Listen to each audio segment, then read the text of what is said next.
Mint is looking beautiful. I'll pick some. Yeah, I'll pick some, make some tea. Hi my lovelies, welcome to another video. In today's video, we will be talking about medicinal plants. You guys have requested that I make more videos on medicinal plants and herbs because you would like to learn more about those things. So I like to give you guys what you asked for. So I'm going to start a little mini series here. I am going to go on my property, all around my property, and I'm going to talk about all the medicinal plants that I'm growing on my property. And I will also go into the bigger forest on the other side of my property, and I will try to find some medicinal plants that I use over there, and I will talk about it. Now, there's a lot of medicinal plants out here, so a lot of videos are going to be coming, okay? In today's video, I will show you a medicinal plant, and I will help you to identify the plant, and I will also show you how I use that plant for many various things in my home, okay? So the first medicinal plant we're gonna talk about is catmint, and many people grow catmint for its beautiful flowers, its beautiful purple flowers.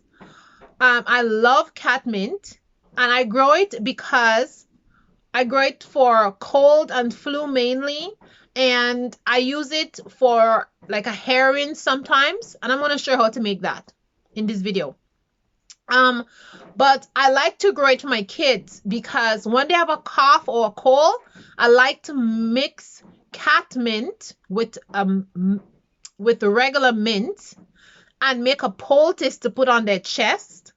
And I also like to make a very, very strong drink with it. So I put like 3 handfuls of catmint and 3 handful of mint. I like to put like peppermint and chocolate mint, and I have another mint, I don't remember the name right now, but I like to put these 3 mints together that I grow here, and I like to pack it inside like a jug and cover it with hot water for a couple of hours, and that makes a really, really strong tea. And then I use honey, like a raw honey, and sweeten it, and then I give it to my kids, and that really, really works for cough. And if they're really coughing a lot and they're laying down because they're not feeling well, you could make them drink that tea, and then you put the poultice on their chest. Now, when it comes to the poultice, you need to grind the catmint and the regular mint, what you're going to use, and then you make like a paste. You put the paste in a side of cloth. You make like a sandwich. So you fold the cloth in 2, then you put the paste in the middle, and then you put the paste on their chest, and then you get a towel and you dip it in hot water. You wring the water out, and then you shake it up a little. You shake the towel loose a little bit so that it can get a little bit cool, and then you rest it on top of the poultice, on top of the child's chest, or whoever you use. And it could be your spouse, it could be your own self, but that really works well for coughs and cold. And you put it on top, and you just lay on your back, and with that poultice there for about an hour, and that really, really helps to clear congestion. And guys, you could also use other plants as a poultice to draw congestions out, and I'll do another video showing you other plants that you can use to remove congestions, but I'm just going to tell you about this one right now because I'm just talking about catmint, and this also can be used for congestion. But when I get to other plants, I will also show you how to make it for congestion, chest congestion. But catmint is really good for children. It's safe for children. You can use it on the chest as a congestion, and it works really well. It really helps to alleviate cough, and also you can give it to children to drink. Like when my kids is like, listen, I'm not disclaimer. I'm going to put a disclaimer here. I give this to my kids when they're very small. Okay. But I'm not telling you to do that because, you know, there are rules and laws and regulations here. And if you say a thing on this YouTube, they're going to take your video down because you pretend to be a doctor. You know what I mean? So I'm not going to say here on YouTube what to do, but I'm going to tell you, I give my kids catmint and mint, okay, when they're small, okay, and they're fine, okay, and it works really well for them. All right, so you choose what you want to do, you make the decision, it's your child, okay, but that's something that I find that works really well, and I've been using it for ages. I have 6 kids, okay, and I've been using it for ages, and it works like a charm, okay. So you can also use catmint to make a syrup, okay, and this is really good for small children because it is sweet and they will drink it. You know what I mean? So to make the catmint syrup, what you need to do is you need to get 4 or 5 handfuls of catmint. I'm just using the folklore medicine, and that's what I like to do best because for me it works well. You can use measurement if you want. You can use 5 cups, you can use 6 cups. It depends on how strong you want it.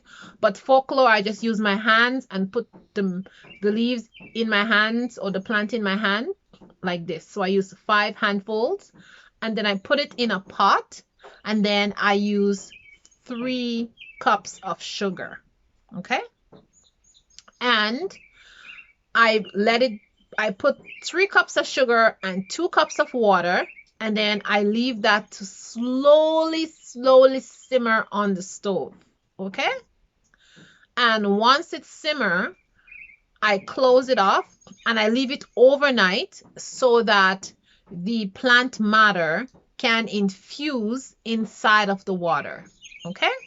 And then the next morning I come back and I add 1/2 cup of sugar and I put it back onto the stove to boil again. Well, not boil, but just kind of simmer slowly for about 2 hours. And then you have this lovely syrup. Now, when you make this syrup,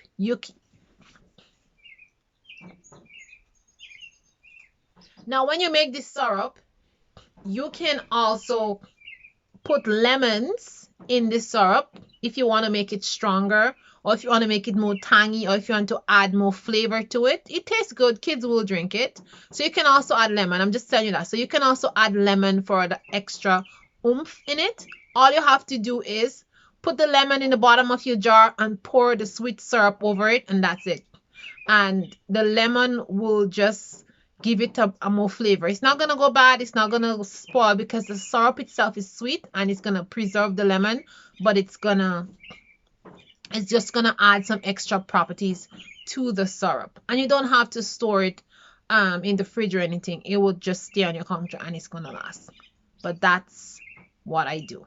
So now that I tell you how to use the catmint, how I use the catmint, there's many other ways that you can use catmint. And I'm just going to tell you one more, and then I'm going to show you my catmint outside so you can be able to identify the plant. And then that's going to be it for this video. The other way that I use catmint is for hair rinse. Again, I use the catmint with apple cider vinegar, and I infuse the catmint with the apple cider vinegar. I just get a jar. I put the catmint inside the jar and I pour apple cider vinegar over it, and I leave it there for 2 to 3 weeks, and I have an amazing rinse for my hair. This is really good for dandruff. This is really good for itchy scalp. This is really good to keep like dark color in your hair, and it's just good to take out like dirt and debris and stuff in your hair. It really cleans the hair out and it makes the hair has a very beautiful shine. So that's another way you can use catmint, and I will go inside and I will show you how I actually do it. So let's go outside, let's identify the catmint so you know what it looks like. So right here is catmint, and as you can see, they are in flower. I'm going to pick one and I'm going to show you the leaf. So this is what the leaf look like.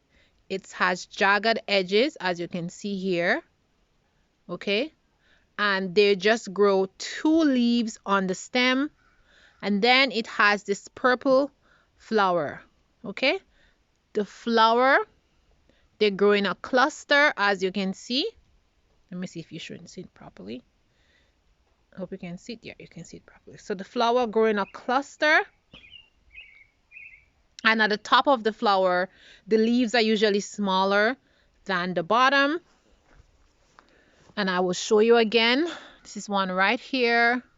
So the leaves at the bottom are always bigger, and the leaves at the top are much smaller. And the flowers, give you a close up. This is what the flowers look like.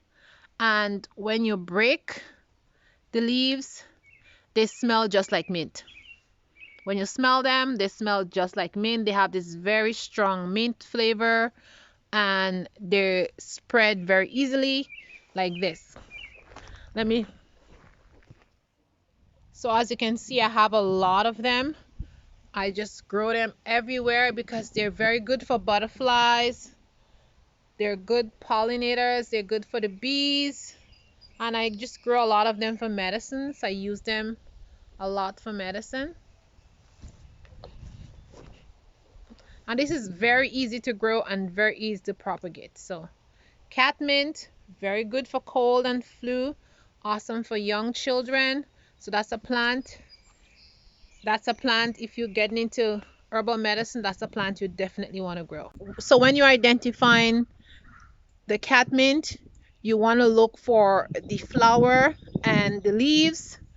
If it's early spring, it's not going to have flower, but after spring, that's when it's starting to flower. So that's a good time to try to identify this plant. And you can also identify it by the smell, like I said, and these jagged edges that it has here. That's very important. And of course, like I said, the smell. And again, I'm going to show you behind of me here. As you can see, this beautiful sea of purple, it's all catmint.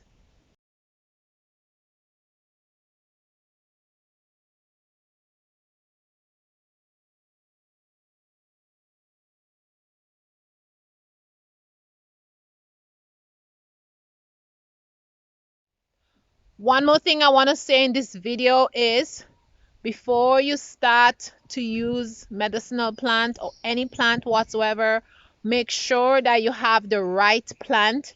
Make sure that you're able to identify the plant properly before you start using the plant. The second thing I want to say is, if you're going to start using medicinal plants, make sure you start with a small amount first before you just go full blown using it, because you could have side effects or you could have allergic reactions and you may not know about it.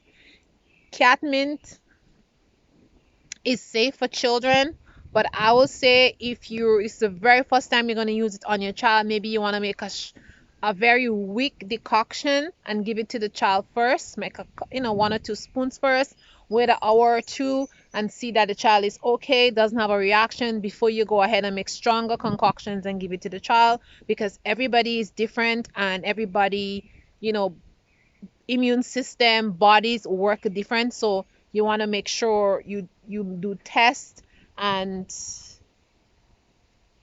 before you start to use a herb or a plant completely. Okay, unless you've been using it in food or something before and you didn't know that you can use it for medicine. And if you used it in food before and your child was fine or you was fine, then it's okay to go ahead and use it as you please. Like cilantro, for example, is a good one. Many people use cilantro in their food, but cilantro is very, very good for chest coughs. So you can also use cilantro